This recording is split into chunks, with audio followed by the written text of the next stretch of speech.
There's 7 human bleeds, and we've identified wherever there is an issue, we're actually usually trying to address the symptoms, and people don't realize how parallel their lives are. Mm. I mean, you can flip one bleed for another bleed. There's sub bleeds in each category. It's crazy. Today, I want to talk about first Susie going through IVF.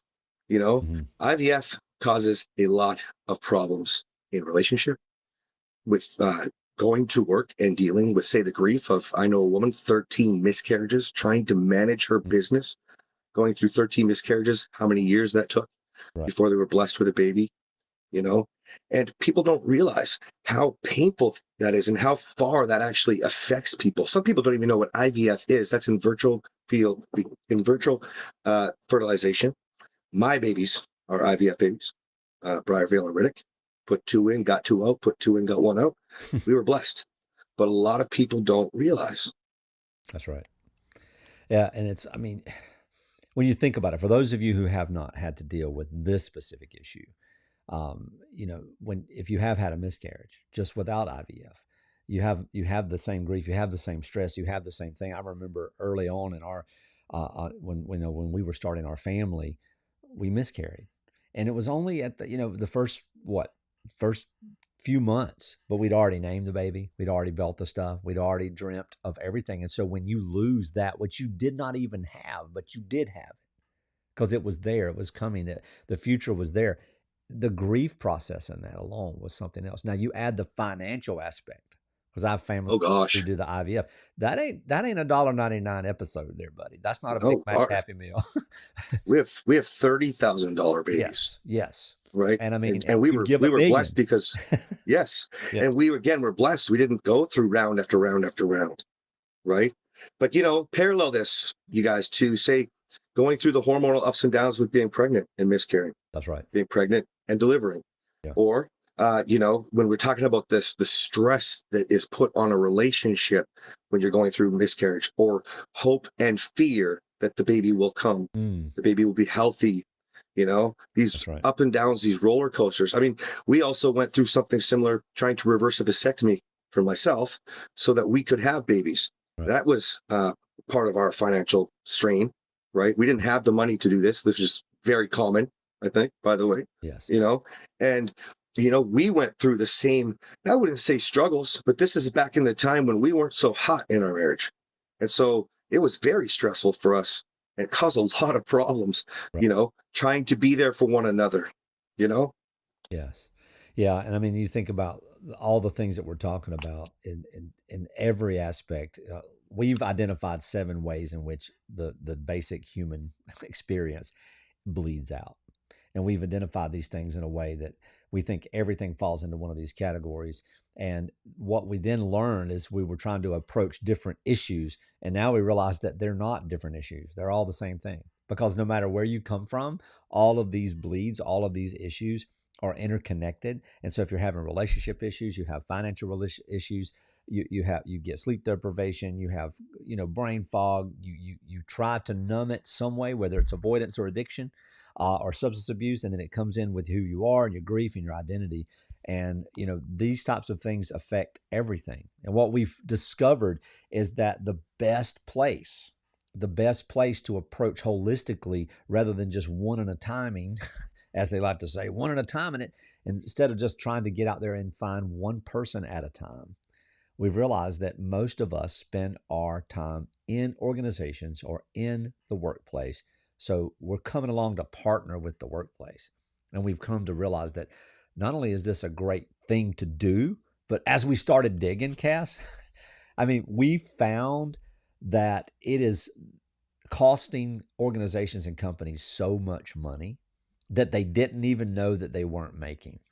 When you see Mhm. lack of productivity, when you see the lack of focus, when you see the safety issues, when you see the things that frustrate you as a boss or a manager, as an owner of a company, that you think if this person can just get their crap together, what's really happening is this internal constant bleeding that's happening in their life too.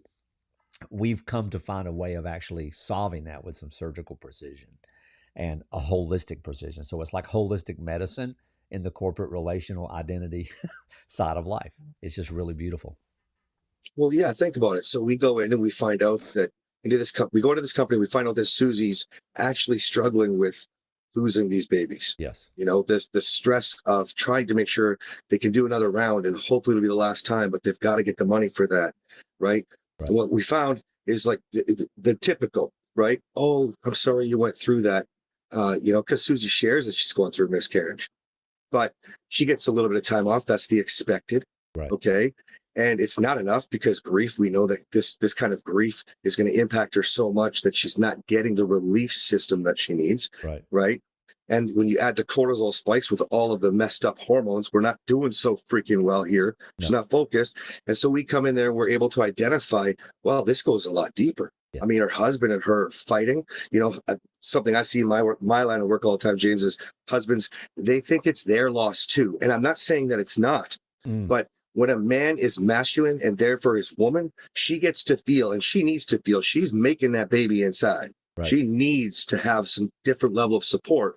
And again, I'm not saying a man can't feel. I'm saying that more men need to be there for their wives because he's making her very unsafe. Right. They're fighting a lot more. It's, you know, he's trying to fix it and fix it. It's okay, baby. We're going to make another one. I'm going to find the money. And that's not what she needs. She needs to grieve. She needs to feel like she's not guilty and ashamed, like her body's broken, Right. like she's doing something wrong. That's But see, people, her employers aren't helping her with this. No. And They're they don't know what to do. And Yes. even when we do know what to do, in some sense, what we've seen in this space is that most organizations with great intention and sometimes with good success, in a temporary sense, they do provide options, they provide opportunities, they provide frameworks and things and resources to help. And some people are greatly compassionate in that space. But even alongside that, it's segmenting the workday and the organizational needs to a side thing, to something extracurricular, to something now that we hope will work. And you come back, you get yourself fixed, and then you come back to work. And when you come back to work, you need to be better than you were when you left. But see, we live under the premise that you don't need to be better. You just need to be you. You just need to be, you need to understand who you are and know who is showing up to work, know who is doing the work, know who is responding to the chaos and to the tragedy and to the pain and the suffering. Because when you know that, it changes everything.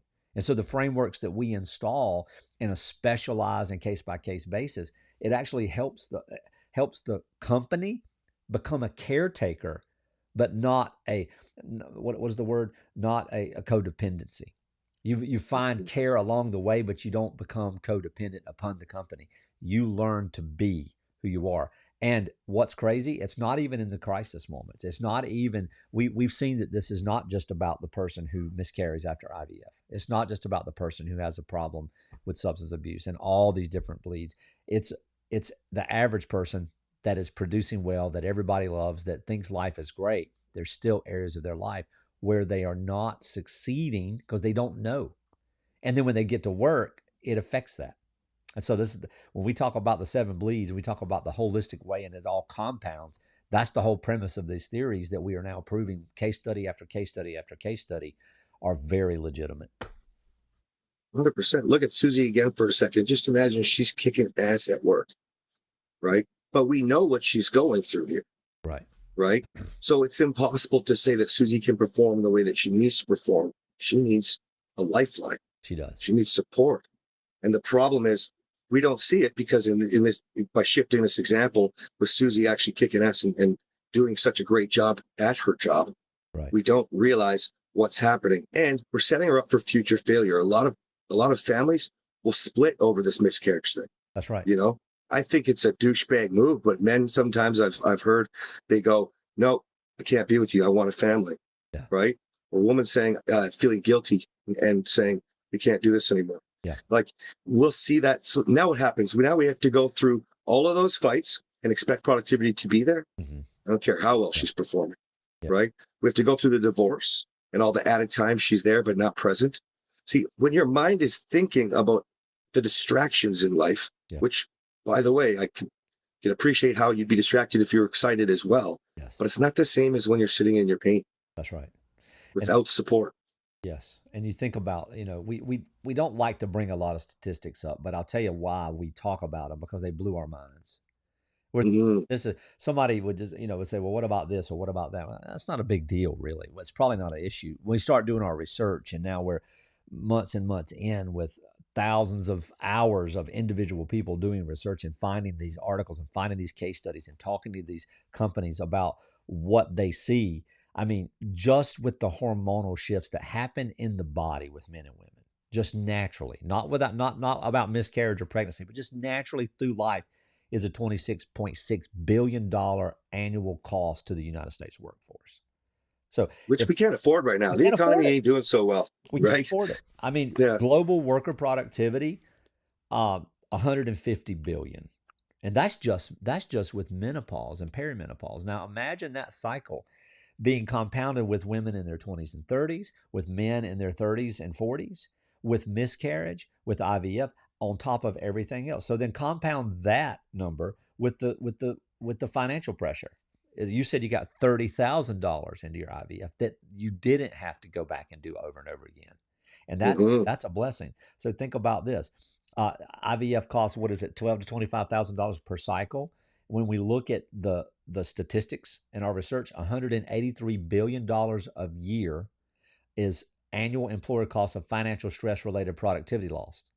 Now that's just part. It doesn't matter what it looks like, but if that financial loss is there as well, or that financial strain, then the relationship stuff. And then what do we see there? This is how this works: $300 billion annual cost a year to relationship stress to U.S. employers. So then what happens? You start having grief. Then we got grief. Then we compound it again. $225.8 billion grief related productivity loss. So what does it look like? If I have a miscarriage in my home, I've got financial issues, I've got relationship issues, I've got hormonal issues, I've got sleep issues, which we haven't even talked about, grief issues, identity issues. And what else am I going to do? I'm going to start scrolling or start drinking or start escaping some way. And that's a whole nother $1 billion thing. So here we're in Mhm. trillions of losses with just one situation. How well would it do for us to pay attention to the rest of them? I see. It makes such sense when you just understand, Yeah, right? I mean, Susie's given a couple days off for a week off, which is already a problem too, guys. right. Right? But what if we could support Susie in a way where she gets the help she needs, where she can move through life? And by the way, one more thing that'll do for her, Mm, she's gonna have a better chance of having another baby right. because she ain't gonna be so Yeah. damn stressed, Rest off. right? That's right. The family's going to get what they want. They're going to move towards their goals. Maybe we can start avoiding the bigger picture here Yeah. if we just care, Yeah. right? That's right. Well, what are some other ways, Cass, that so people tend to, especially in community and in culture, whether that be in a job or in a town or in an organization or whatever, even in a neighborhood, people tend to broad stroke and they tend to sort of like say, well, all you need to do is, like you talked about the husband that wants to fix it. And I, Hmm. I remember what it's like to feel the pain of loss through miscarriage, and I remember what it was like to feel the pain of knowing that your wife was in pain, you know, and you want to fix it because that's a good thing, right? But you can't fix. Hmm. What does it look like when we think, you know, how in the world can we ever live in a society where we're not trying to fix, but we're just trying to be there for people? I don't think Well, yeah, I don't think we have the tools for that in our culture. we don't. No, I mean, think about it. Most people, most normal people would say, oh gosh, I'm sorry you're going through that. That's if Susie didn't say I'm fine, right? Right. If she That's just broke down and started crying, when you find the answer, what do you typically do? You're going to say, oh, it's okay. You can try again. right. Fuck, man. She didn't need that. She needed to cry. She needed to feel the pain. That's She right. needed to get that grief out, Yes. right? Yes. She needed to feel like she wasn't being like her feelings didn't matter. Right. Susie, by the way, Susie knows she can try again. She's a fucking afraid to try again. Right. You know what I mean? Like, Right. so what we have to do as a culture, and this is especially for you husbands that are watching, because employers aren't going to be there Yeah. for their employees. They're just not. They don't have the tools. Yes. So husbands, you need to be there for her. You don't need to say it's okay. It's not That's right. okay. Why are we saying it's okay? Yeah. It fucking hurts. It hurts. And we gotta, like I said earlier, we gotta give the space for our wife going through a miscarriage, a loss, That's you right. know, the hormonal ups and downs of what this takes. By the way, guys, this we didn't even talk about birth control. This can happen with birth control and cycles. Like if we as men could be more available for our wives, for the other women in the world that we see, and I don't cross any lines. What I'm saying is you can still be kind and give them support. I've heard you talk about doing that in the store. I do that in the store, James. Yep. I've heard you tell a story recently about it, Yep. right? But otherwise, the real thing that we have to do is as a society is understand that we have to look at us first. You know, how are we dealing with this? Because if we're not going to get the support that we need, how can we get through this? Right. You're not a failure because you had a miscarriage. That's You're not a failure because IVF is expensive. right. You know what I mean? Yep. You're not labeled by these things. That's just what society tells you and has pushed you into feeling, That's right. you know? That's right. And it's interesting too, because as I'm thinking about this, it's so easy to get into this mindset because your mind will just go places when you hear people talk. And one of the places my mind always goes is, well, I've got an answer for that. I've got a solution for that. I know what would help. And it doesn't mean that that's not true, but it's not what people need. And what does an employer do? I mean, if you're a manufacturing company, if you're a food company, if you're a hospitality company, you don't have time to be the caregiver of your employees, but you are responsible once you know something to not shut that door and go, okay, but how can I, not what can I do to fix it, but how can I provide care in this space? Not that it's your Mhm. responsibility to be the caregiver, but wouldn't you rather be the person that provides the opportunity for care so that the person could continue to thrive without you thinking, well, I need this person to be X productive, Y this way. So let's get them fixed and then they can come back to work. How about the work becomes part of the fix? Per se? Mhm. How about the job and the culture and the environment? Even if you're a 20,000 employees, you've still got teams of 5 to 10. How about when the culture, when the DNA of the place becomes more familial than formal? And it's not just platitudes. It's not just, hey, I've got an open door policy. And somebody can say, you know what? I thought about killing myself last night. And that's why I've not been working too hard. You don't call the police. There's Mhm. something in place for you to actually walk that person through a door and then you continue to do the work that you do. There's going to be a difference in the person who grows on their own with the right tools and the right light and the right mirror versus the person who sits inside of a program and wonder why it doesn't help, because the program is as segmented as their identity, is as segmented as their work and home life. Mhm. That's a problem. That's a problem. It is. Well, guys, thank you for watching. We're going to fire up another one right away. All right. Welcome to the Human Bleed, guys. We are talking about how we've recognized 7 human bleeds are affecting us as people, as individuals, and it's bleeding the bottom line at work. I want to talk to James about Jonathan and the promotion he missed out on. Oh, yeah. That's right. Yeah, Jonathan, man, he's been working in law enforcement for 24 years, roughly. And man, he, he does well. He's at the highest place in his office other than an elected office. He's doing well, but the money's just not there.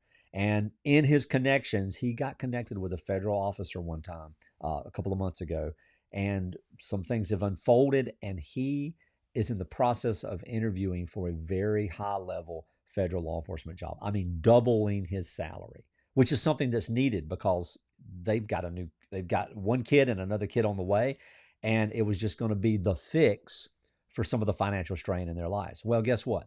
In the stress of his wife being pregnant right now, she gets an attitude. She just doesn't feel well, and she throws a fit one night, and she's upset because he picked up the wrong kind of milk at the grocery store.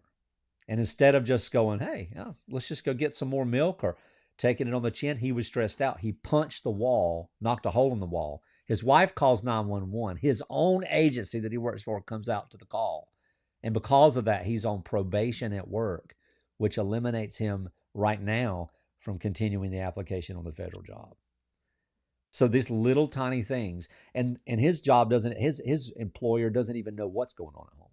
His employer doesn't even know that he's looking to move. This new employer doesn't even know what's going on. He's just having to say, hey, I've got to take a step back, because if they find out, he's done.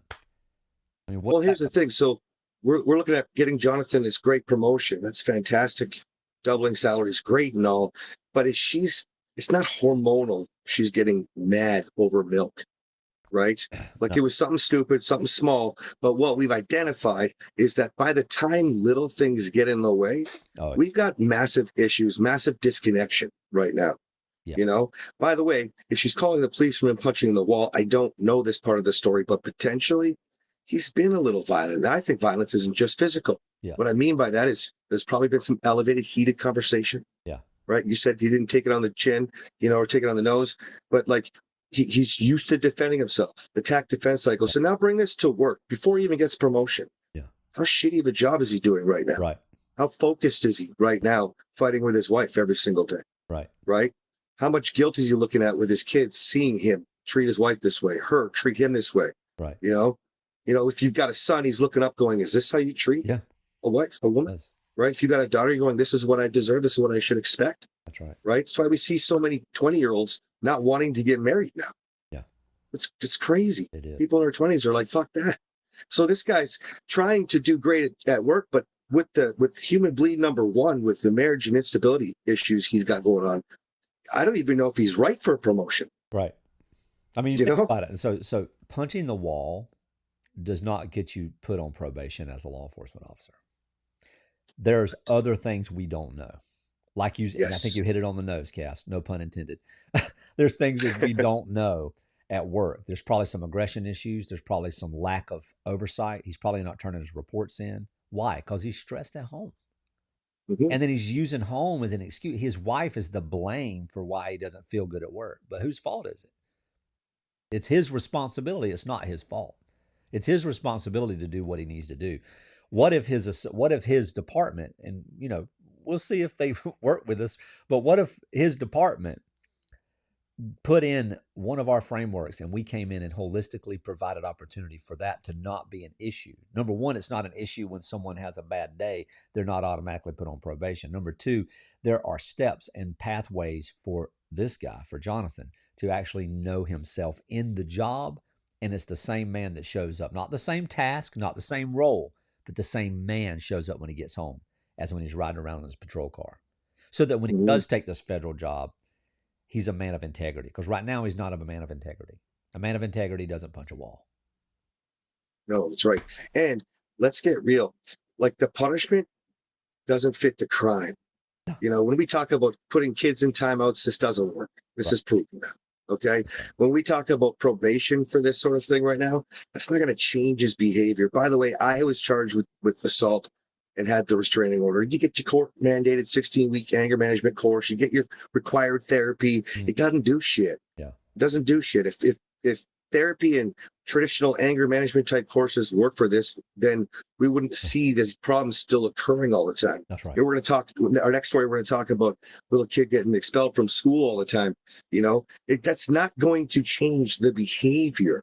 We need to get to the root of it. See, if you have an anger issue, anger is secondary, and we are expected to just be adults and be professional and control our temper and this and that. And while I agree with that, Yes. Unless somebody like me who is super rageful, I punched holes in walls, flipped furniture over, threw everything in the house at Catherine once. The day she called the police, I fucking threw everything in the house, and when the police got there, I mean, it was destroyed. I even broke the headrest, screaming in her face, just pushing on the back of the headrest. The stuff that they put in place for me. So this is a judge. Imagine you're an employer. You're not fixing the problem, the issues. Right. He needs to realize what he's actually feeling and why he's feeling this way. Why does he feel so devalued when he doesn't bring the right milk home? Why does that make him a fucking loser? Right. I don't even care if she calls him a loser or kicks him in the balls. Right. See, we have to get to the bottom of why he doesn't feel good enough about himself that he has to outlet by punching the wall. That's right. And by the way, probation, I mean, it would serve the same purpose as him punching the wall and breaking his knuckles. He hasn't still dealt with the issue. Right. You might think, I don't want to break my knuckles again. That's not solving the problem. Take it from an abusive, angry man that I used to be. That's right. Yeah. And it leads into the reality that there's a lot of punitive motivation in the world today, especially in organizations, especially at work. Well, here's your performance review. Well, now you're under, you've got to do this. You're not meeting your KPIs, you're not meeting your quotas, you're not meeting your productivity stats. What's going on? We care about you. And what that really means is you're costing us money. And that's Mhm. okay. We're not judging the company for staying profitable, by all means that need to be. And we're not judging you for not knowing what to do. But wouldn't it be better? And I mean, do you think Jonathan's going to be motivated by this? No, he's going to be motivated by the fear of what's going to cost him on top of what he's already thinking he's losing. It's going to motivate him to not be seen in a light. So he's going to act, he's going to put on a mask, and it may serve him for a year, it may serve him for 10 years. He may be considered the best officer that ever walked the planet, the best husband, the best man, the best father. But down inside, he's nobody. He's nobody because he doesn't know the man who shows up in every space. And eventually, just like the movie Mrs. Doubtfire, he's going to show up to the wrong table with his boss with a wig and lipstick on. He's going, "What are you doing? Why do you have a problem?"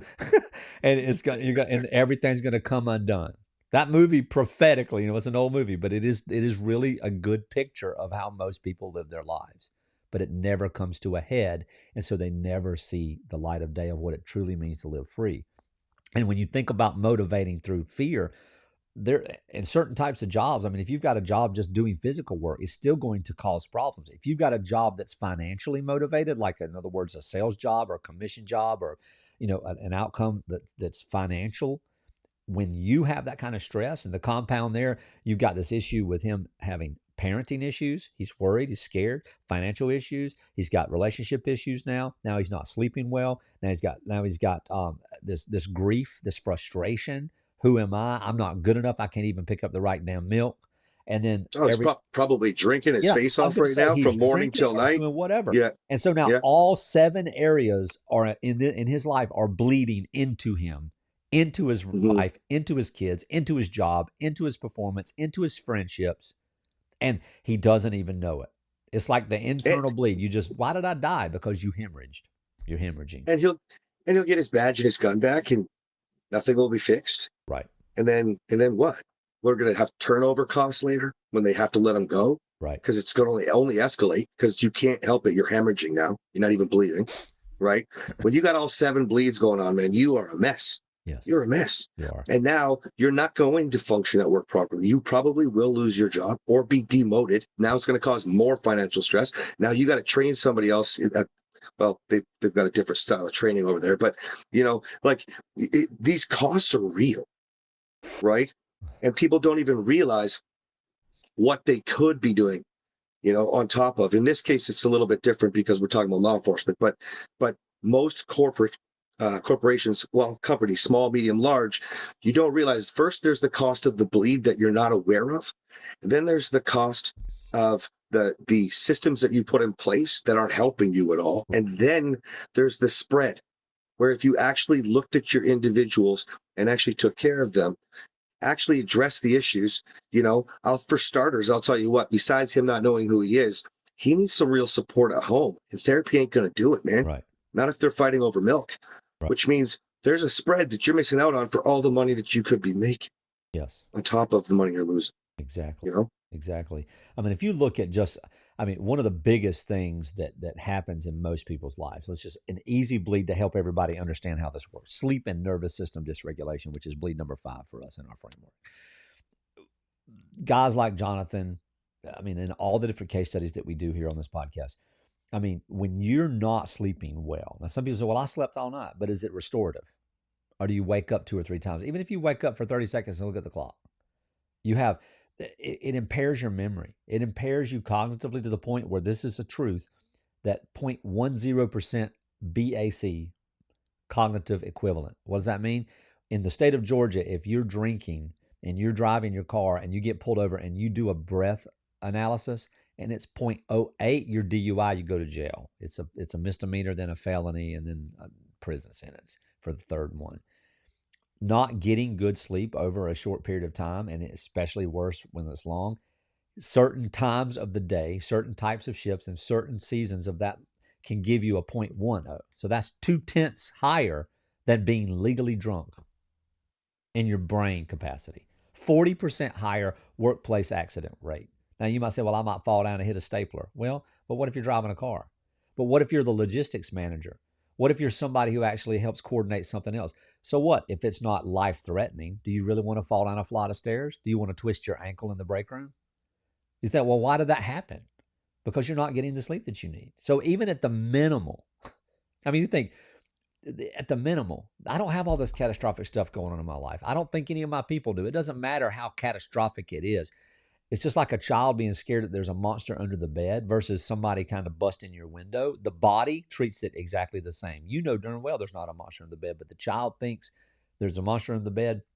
It's just like you seeing somebody come in with a baseball bat and a butcher knife into your bedroom window. It still affects the body, and the body keeps the score. The body tells the body what to do, even when the brain wants to do differently. And that's where the bottom line is falling apart and bleeding out as well. So there's really 8 bleeds because life and everything else in it is bleeding as well. But we can help you. All right, guys. Well, thank you for watching The Human Bleed. We'll see you next time. All right, let's move on to the expelled, the kid getting expelled. Oh, yeah. Yeah. All right. Your kid's getting expelled. Welcome to The Human Bleed. We have a story to tell you. I know. Actually, I had a story and you had a story. Which one were we going with? It doesn't matter. You want to start? Sure. All right. Well, maybe we could bring them together. All right. Yeah. So I was talking to a man whose son was being expelled, and it's like once a month. Okay. So, I mean, I don't even know how many schools. I don't know how far they must be driving for school. But I mean, this is obviously going to affect when parents have to leave work Right. and go get their kid, when they have to go to the principal's office again with all the suspensions and the incidents and things like that. So now we have like a lot of time off. This is not unlike having a blended family, you know, and schedules and changing kids, changing the schedules all the time, the stress that this causes. Okay. And so when we start to think about how this is actually affecting this household, the bleeding is going to be affecting work like you wouldn't believe. Like almost every single bleed will come into play. I mean, you might say, what? Well, maybe not financial. Well, they're going to have to start paying for some really high level education or something, one-on-one, homeschooling, tutoring, Right. something, a private school, hoping to get discipline into them, you know? Yeah. And you think about, so I mean, and I've worked a lot in this space through the years in the work that I've done with juveniles. I've been an advocate and honestly a character witness in certain aspects of custody hearings through the years and things of that nature. And there's always one of 2 ways in which they view the child. This child is a problem. This child needs discipline. This child needs something. This child's having a problem at home, or they blame the parent, or they blame the school. They always blame somebody, or they'll say, oh, this child just can't. This child is broken. This child needs help. This child needs compassion. And really what it is this child doesn't know what to do because it's modeling what it's been programmed to do. And somebody would say, well, I don't act this way. Yes, you do. You act this way in a passive sense. And so one of the hardest things to deal with as a parent is to know that your children are struggling, but what it turns into is exhaustion, and that exhaustion creates frustration. And that frustration makes you do things that you normally would not do as a parent. And I'm not talking about the excessive stuff where you're shaking and hitting and abusing or even yelling, but you're not giving the care and the compassion. You're not giving the 30-second parenting when something happens. You're giving the 3-second parenting. And so you're giving the 30-second parenting is, let me talk to you about this for a second, but first I want to correct this behavior. Boom, boom, boom. I love you. Come here. Give me a hug. I've disappointed you. I'm angry. Versus the 3 seconds. You make me sick. Why the hell are you doing? You know, all that kind of stuff. And we've all done it, right? So then that kid goes to school and that kid doesn't know what to do, but it's been told to do X, Y, Z. And all of a sudden now, why do kids get expelled? Sometimes it's just because they start out not paying attention.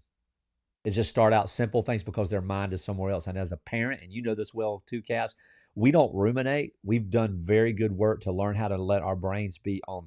We control our thoughts. But if there's one place that does pop into a little narrative every now and then for me that I catch very quickly is when I'm thinking about my kids, especially my 12-year-old.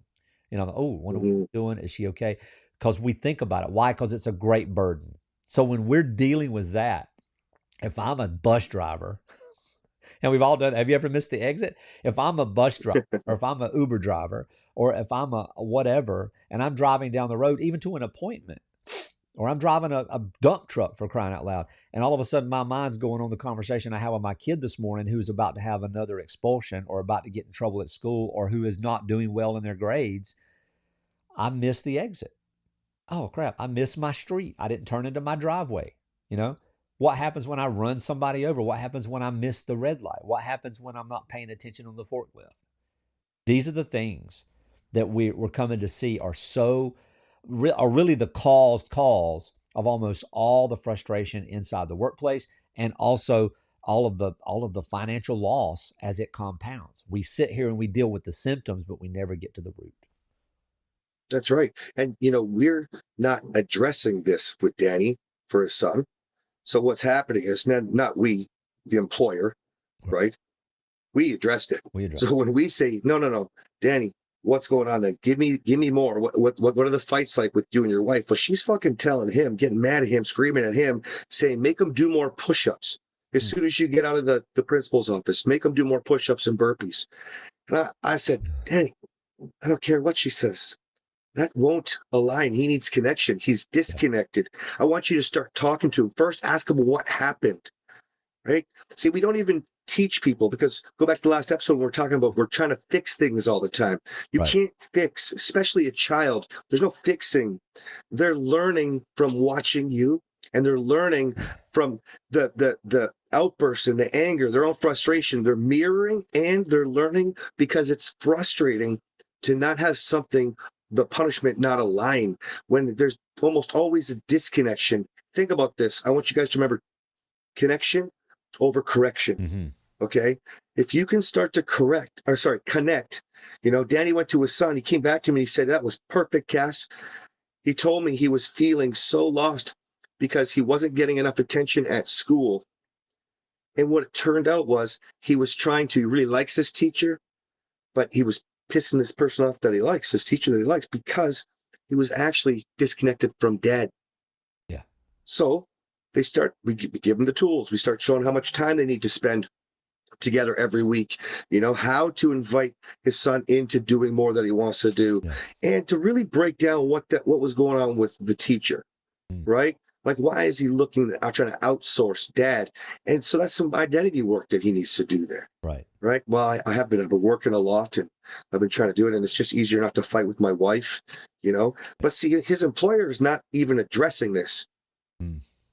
Now, this happens to not be a company that we work for. This is somebody that we work with, but we can tell that this company now has got 2 bleeds he has to deal with right now. Bleed 3, parenting. Bleed 1, the marriage and instability, divorce and instability. That's right. Right now, and we haven't even gone further yet.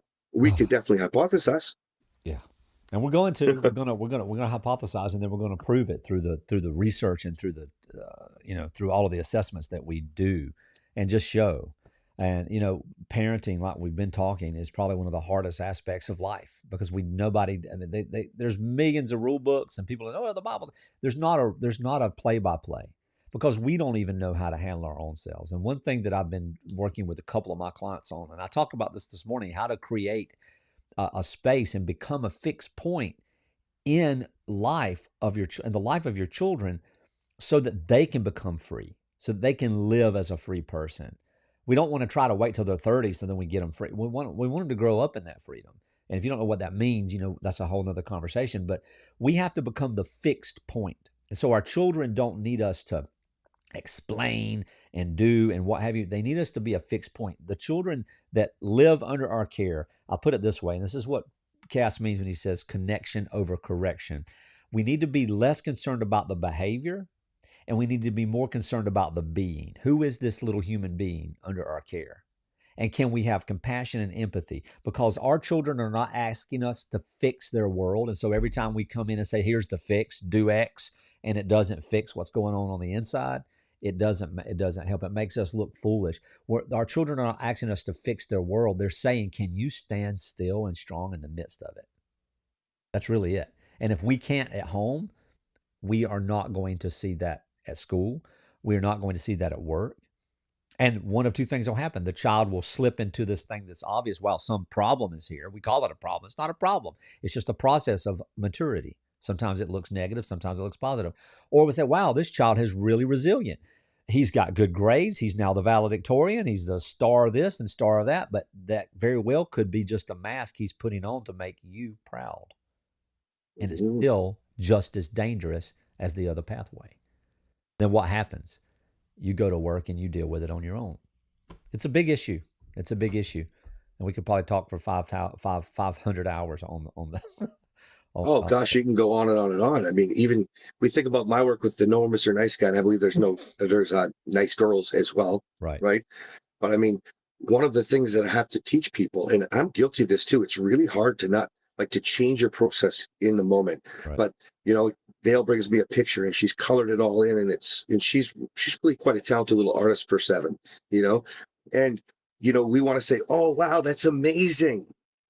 Oh wow, I'm so proud of you. And while these things are good, you need to ask your kids first, always. I'd even dare say a sandwich it, like make you start like a compliment sandwich, but like, wow, oh my gosh, did you do that? Get them excited. Yes. Are you excited? How do you feel about it? What yeah, is it that you're feeling? Right? You can then say I'm proud, but then you got to go back to that's getting them to reinforce that they're proud of themselves, that's right, because otherwise they're relying on you, depending on you for approval. right, What happens in a relationship? Why are we fighting all the time? Because we're taking it personal because our partner doesn't love us right. that's That's right, why we want to blame them, right? It all starts with parenting. And, I think this is so, so, so important to understand, because if we started to hypothesize about what else is going on in this home, well, if we know that there's fighting, we know that there's sleep deprivation. If we know we have to find another school, we know he's doing that on work time, by the way. yes, You know what I mean? yeah, Right? We know that we're losing money while he's definitely not doing work because he's trying to find a school for his child. We know that it's keeping him up at night, both the marriage issues, right? yes, And the issues with his parenting. I mean, you get to address some of these bleeds when we do what we do, and you start to see change. If he's connected with his son now, his son's not outburst, doesn't have his crazy outbursts anymore, and he's performing better in school. He's happier in school. He's more attentive in school. yes, Now we're not worried about diagnosing him with ADHD. You know what I mean? yes, Popping him on some anxiety meds and shit. Number one medication prescribed in the United States, right? yes, Like you got to start to address the real issues, because now we can start to look at what's going on in all of these areas of your life. And now you have a productive employee. right. That's He's happy at home because the tension's a lot lighter with his wife. He's learned conflict management, even if he practiced on his son and then goes back to his wife, yes, right? And so they start to move. And that means he's showing up present at work again, yes, absolutely. right? And it's important to note here in my mind, man, to just the fact that we're not talking about what's going to fix things to never be problematic. Here's something a lot of people don't do, and I'll put it in put it in two parts because I have to do one to get to the other, but I'll do it succinctly. We want the outcome so much and so often in life to be a certain way, and that what we want is absolute fantasy. I want my children to always this. I want that, and we don't. We expect that perfect means without chaos, without pain, without trial, without trauma. But that is the perfect life. The perfect life is a life lived with chaos, pain, trauma, and trials. I don't even know what I said the first time. But perfection is being who you are authentically in the space of every one of those things. In every room you enter, in every relationship that you're in, you're not flipping to and fro from that. You don't have to be the best dad by learning how to be the best dad. You be the best dad by being the truest you. And then you show up in that relationship. And the other part of that is if you think this success as a parent is actually taking and making sure that your children succeed by X, Y, Z, or what have you, you're setting yourself up for failure. You're setting yourself up for resentment and for real regret because you can't determine the outcome. And we always sit there, well, if I could just get there, then I'll be happy. Well, you know what? If you're not happy here, you're never going to be happy there. If you're focused on there, guess where you are not? You're not here with your children right now. And that's one of the main reasons most children have trouble in school and then it affects you because there's one of two things that are, well, several ways, but there's a couple of reasons of ways that it will affect you in your workplace. You'll be on your mind worried. You'll be frustrated because it's affecting how you're being seen. Well, my son's getting expelled. How people look at me. You care more about how you're seen rather than who your son is and what they're going through. And these aren't indictments. These aren't slaps on the face. These are real signals for us to pay attention to, so that when you get into a situation where you're learning who you are and you're learning to show up and hold space and stand firm, you'll see the outcome. We talk about this, Cass, in every outcome. If, like last week, we talked about sexless marriages. Sex isn't the goal. Connection and intimacy is the goal. It's just a byproduct of it. A well-mannered, well-behaved, real bumps and bruises, good, bad, and ugly child that's learning to be an adult is the outcome. It's not the success. It's the outcome of real connection, of showing them how to stand firm in pain, because pain and suffering and all of the chaos in life is inevitable, but we get to decide who we are in it. So anyway. Yeah, I'm not saying you're bad parents. I think we're all taught wrong. Yeah. I mean, just look, we want our kids to listen to us. How many times do you repeat yourself? Do you elevate your voice? Hey, guys, guilty. Parenting is the hardest thing for me. It's terrible. You know, I feel like it's harder than letting go of narcissism, actually. But the reality is, you know, we want our kids to be a little defiant. We want them to break the rules. We want them to lead. Yeah. Otherwise, they're forced into what most of you do, a 9 to 5, a lot of you minimum wage. Like, if you want somebody to strive for more, they need to learn their independence and fail. They don't need to be told when they fail. You can see that they fail. Yes. Right? They can see it too. Yeah. Right? Try to empathize and understand with them. Try to understand their thought process of how they got there. Yes. You connect in this way. You don't have kids that are rebelling. You have kids that are trying to excel, but they're going to try it in a different way. That's right. They're going to try to do it and challenge themselves to do bigger and better things and to achieve away from their friends, rather than try to slide into the basics. Try to find those bad kids to hang out with, the ones that are doing the drugs and the gangs and shit, the ones that are just fighting or skipping school. They won't rebel. They'll try to find their independence because you're supporting their growth. Yes. You don't want normal. If normal worked, people wouldn't be broke. People wouldn't be getting divorced, right? People wouldn't be overweight. If normal worked, people would be happy, thriving, and actually living the life that they want, happy with who they are, not fighting all the time. Right. And I mean the world. You know, some of us, like me, I woke up with war in my chest, fighting the world nonstop. Yes. Everyone, everywhere. This affected my business, obviously. Yes. Right? Yep. So it's the same thing if you have employees, guys. Same thing if you're running a business. And then when it affects you, it affects your business. It affects the people around you. And, you know, we've seen it in the work that we do, that the managers and the supervisors and up in the executives of an organization, they don't admit their problems for obvious reasons, you know, and they don't take help for their problems for obvious reasons, because the stigma that comes with that actually diminishes, because of the way culture is set up in most organizations. It diminishes the effectiveness, and not only that, but the authority of the head, of the leader.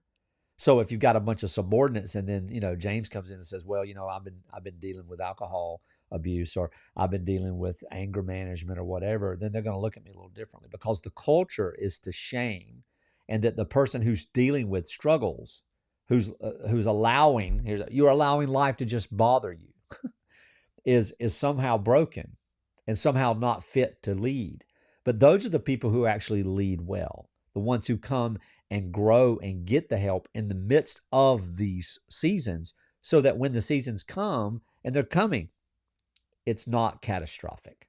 And that's the thing that we try to do in organizations, is that we really focus on a specialized strategy to go into the organization to help every individual at the internal level, so that it affects everything. Just like your employees, probably, if they didn't see you working extra, they're not going to work extra. If they didn't see you hustling, they're not going to hustle. And in the gym industry, you got to hustle. You got to be there. You know, it's not a desk job. It's a get up and move your body job. And so all this stuff is compounding. It works like that in every organization. I don't care if it's a 3-person office. The energy in the room is going to be matched most of the time by the lowest common denominator. That's how it works. Mm-hmm. And so 100%. we teach people, train people, coach people, and provide opportunity for people to walk through a door that they'll never go back through. And that door allows them to actually begin to determine what energy is going to walk with them in every room that they go into. And then they bring people up, not to their level, but they bring people up from where they are. And they don't allow any down energy or any negative things to influence them in a way that would keep them from being productive as themselves. Well, thanks, guys. This has been another episode of Human Bleed. We'll see you next time. All right. Bye. All right. Let's do another one. I want to do Wendy going back to school. Wendy. Yes, that's right. Wendy is going back to school. Welcome to the Human Bleed, where we show you how 7 human bleeds that we've identified are affecting the bottom line. And we want you to realize how this is work that you can transform people in your life with that work for you, yourself, if you are an employer, if you own a company, small, medium, or large, you're bleeding, you're hemorrhaging money because you're not helping people in the right way. And if you're listening and you're not somebody who works, or that's not something that interests you, I just want you to follow along, because we're talking today about Wendy, who's going back to school, and that impacts a lot of people. If that's something in your life, or you know somebody, this could probably help them. Yes, absolutely. So Wendy is, a mother. She got out of school, got a GED, and because she had a baby in high school. And she's been married for 21 years and just done what most people will call menial jobs, but she's got 3 or 4. And she's run them, and she's waited tables, and she's done this and she's done that, and she makes decent money, but she works for that money. She's working 80 plus hours a week, and it's very, very hard. And they're having some financial stress at home. And all of a sudden, she's like, hey, I've got this opportunity to go to community college and get a degree and then work as a teacher while I'm finishing my master's degree, while I'm finishing my bachelor's degree to get my teaching certificate. And so she does this. She's going back to school, and then all of a sudden, things change at home. Well, there's a financial strain. She's not working as often because she's not working swing shifts and all night long at the Waffle House.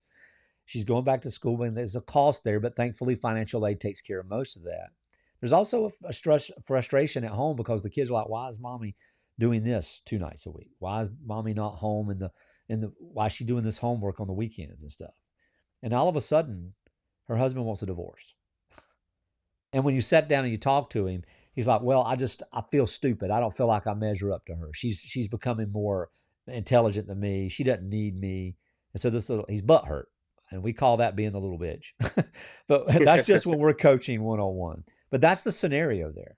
And so all of a sudden now this guy goes back to work. She's still working a couple of jobs, working to do this thing. And in the process of it all now, everything's sort of upside down because everybody's upset about mom getting a new career, mom getting new education. So let's talk through that. Yeah, I think this is such a great topic, because if you can think about the mentality we have to just love and support, right?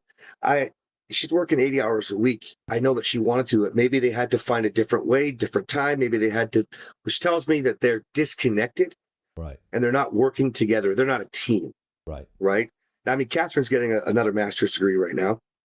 I can't remember the exact title of all these things, but something to do with therapy and counseling or something. But the whole point is that that takes time away, like Wendy's kids are noticing, for younger ones, right? And it means that there's more put on me, right? It means that that we have to work a little harder to connect with dates, to be intimate, and I mean that's conversations or sex, right? So if he wants a divorce, I understand completely that right now he's going to work dealing with what he's feeling, which is really actually the part that she doesn't want him. She doesn't have time for him, not just the jealousy. He's outcasted. She doesn't need me. Right. He might even be saying that part because he's feeling a little used Mm. because he's paying for the school. Because, unless, well, I mean, she would have contributed with how much she was working potentially, right? But regardless, all of these things are going on, and we expect him to perform at work. I dare say she might not even perform well with her schoolwork. Right. Maybe she doesn't actually finish her degree. Yeah. It could very well be. And then what does that do? It leads into Hmm. the issues, guilt, shame. I mean, and then so no matter where she works, even if she does get a good job in the field, let's just say maybe she goes into real estate or maybe she creates her own business. These things affect everything. And even when we make it through a specific season like this, and we feel like, you know what, I've succeeded on the other side, we can very well be living in a costume. We've performed this success rather than this success being innate. And so, what do we do in that sense? We continue to seek validation. I could honestly say that 4 of my 5 degrees, Cass, were just to seek self validation, just to seek Sure. credentials, just to get to the place where I didn't feel intimidated when some Dr. So and so or master of so and so came and talked to me and said, "Where'd you learn that, son?" Well, I didn't learn almost anything, but it's just a costume. And the same thing happens time and time again, even in the success circles, because then we project that stuff subconsciously into our employees, into our teammates, into our relationships, into everybody else, and we're not even aware of it. But when we can get to the bottom of that, when we can get to these layers, when we can get to the truth, then what happens is the exponential just blossoming, the growth that happens there establishes a platform to where productivity produces out of truth, and that productivity is more profitable than anything else known to humanity. This bar none, Well, proven. and just think about it like this: if you do own a company here, small, medium, large. So the very first time you heard him talking about his wife going back to school, and there was a bit of tone, that hint of jealousy. It might even started because he was talking about, maybe financial stress. He was asking for a raise. You had the opportunity to start things, to move things, and give him some support that he needs before it starts to get bad at home, Right. right? But see, we missed the window. And see, the longer we miss the window, the more the bleeds stack, Yes. right? Because, I mean, just think about it. Now we just stacked the divorce that he's going to be going through. Mm. That means, by the way, he hasn't been working at full productivity. He's been thinking about that at work Right. already, right? Most people are in the workplace it's about 70% are using some form of alcohol substance, right? Right. Prescription meds. Okay. If that was the case with this man, and he's definitely doing more of that right now, right? Yes. People want to use substances with their addictions, or they want to numb themselves. Yes. Okay. The disconnect between him and his children is also growing. The more that he's fighting with the kids, or she's distant, he's feeling the pressure of having those kids more, Yeah. but yet he's not able to be there for them as well, because that's why he wants to leave her. Yeah. Right. That's right. So we start to realize that these bleeds stack, and they keep stacking. And as they stack, while you're not dealing with supporting this man at work, and unfortunately the school's not going to have anything to support her with, so we see that he might grieve for years after, Yes. affecting productivity. Yeah. You're talking about already. Yeah. So now we're talking about probably a decade this person works for you, if there isn't a turnover and the Right. cost of turnover and retraining and all that. That's right. Right. A decade of you bleeding money annually. Yes. And again, we can't help her while she's going to school, because I don't think schools have any sorts of support like this, but definitely not. But, now what if she doesn't finish? What does that show the children now? They see a divorce. Yes. They see maybe dad loses job or problems with the addiction. Yeah. They see mom not finishing school potentially. And I know these are all what ifs, but look around you. It's happening. Yeah. It's happening. And they're not what ifs. They may be what ifs in this particular case with her. But the reason we know these things is because we have case study after case study after case study, example after example, thousands of men and women over the last few years that we've worked with that have told us these stories. And it's one thing that you say well and you say often, Cass, is your story is uniquely yours, but you ain't special because it's just like Yeah. everybody else's. You Yes. ain't special. Yes. And that's not to diminish it. It's Nope. just to let you understand that you're not alone, but that your details are not as important as who you are. And we can help you walk that path. We can help you find that. Well, this has been another episode of the Human Bleed, guys. Thanks for watching. Stay tuned because we're going to go live at 11 o'clock Central, noon Eastern. Today, we're going to talk about sex is not a weapon. Oh, Because that song's doing, I wrote a song, Sex is Not a Weapon. She's not using sex as a weapon. No, You're the Weapon is what it's called. You're the Weapon. Cass Foster Morrow on YouTube. The album's called Disrupting Divorce. The album. And it's, people are loving that one. There's a bunch of people like, but that one's their fave. So I thought, I've never talked to you about this, ever. Yeah. And since people on social media seem to love the sex topic because we say it like it is, I thought we should roll with that one. Yeah, let's do it. Top of the hour, right? Okay. Yeah, top of the hour. Sex is not a weapon. Is that what you're saying? Yeah, you're the weapon. You're the weapon. All right, let's do it. See you guys. See you guys. Bye.